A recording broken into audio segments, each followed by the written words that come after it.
morning, everybody, and welcome to the Alan and the Lauri in the Morning Show.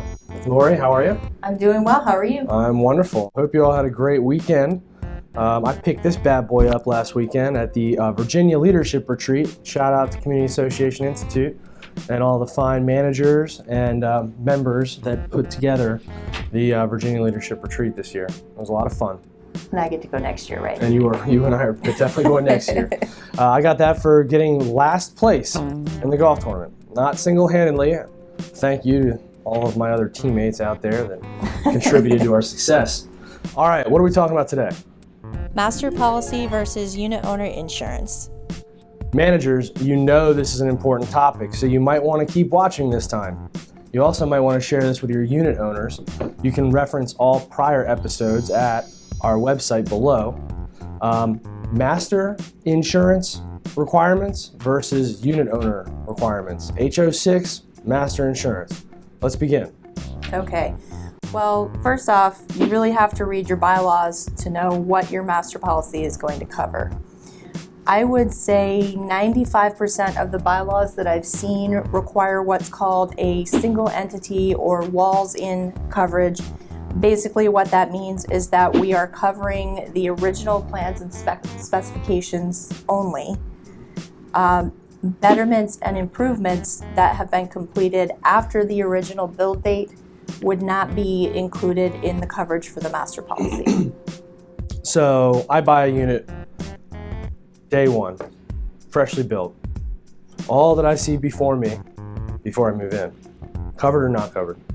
Would be covered By the association. by the association. Toilet bowl, shower head, Yes. chandelier, Yes, countertop. whatever say. I decided to put in some new countertops. I didn't like the old linoleum ones. I got some really nice marble countertops, and then I sell it to you. What happens now? Who's responsible for that? The unit owner is responsible for ensuring those marble countertops. Gotcha. The entire replacement cost of the marble countertops?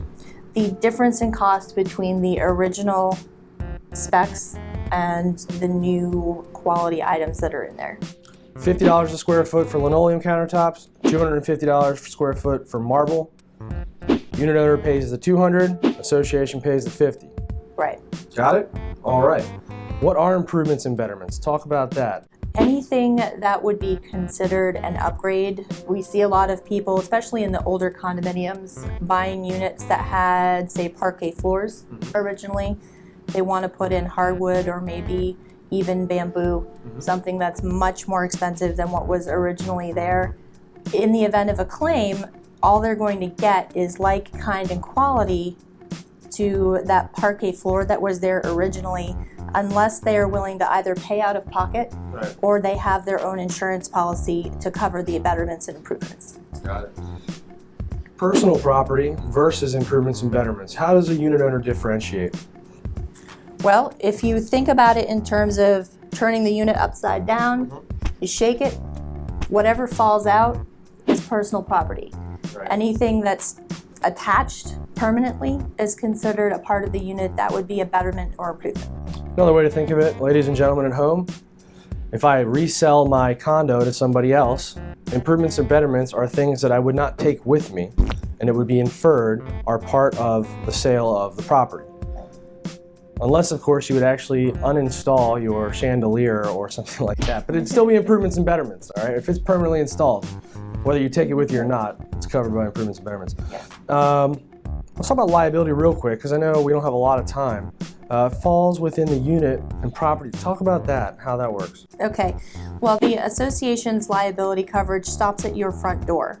So if somebody walks into your unit and trips over a child's toy or an upturned rug, breaks an arm, that is going to be a claim against your homeowner's policy or payment out of pocket for their medical expenses.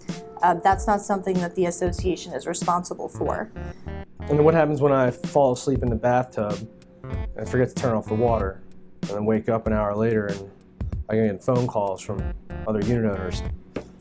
That would fall under your liability coverage as well. You are responsible for third-party property damage under liability, and the damage to other unit owners' contents or betterments and improvements would be covered under the liability. Right.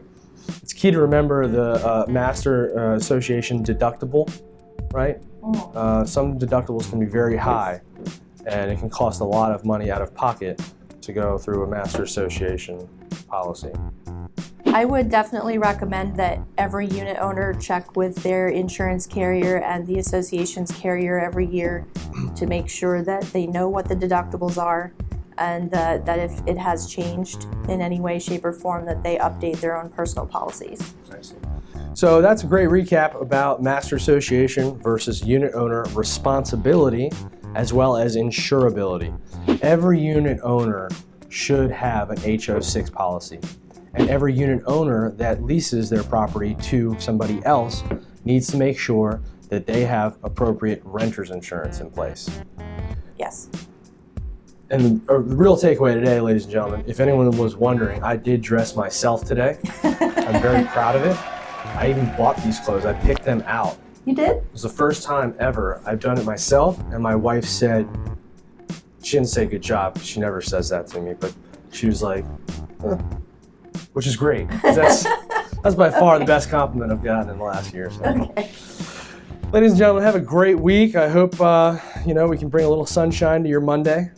And Yes. Lauri, thank you very much. Thank you, Alan. All right.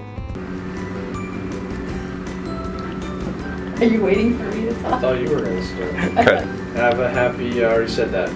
Let's stop right at where she said thank you, Ellen.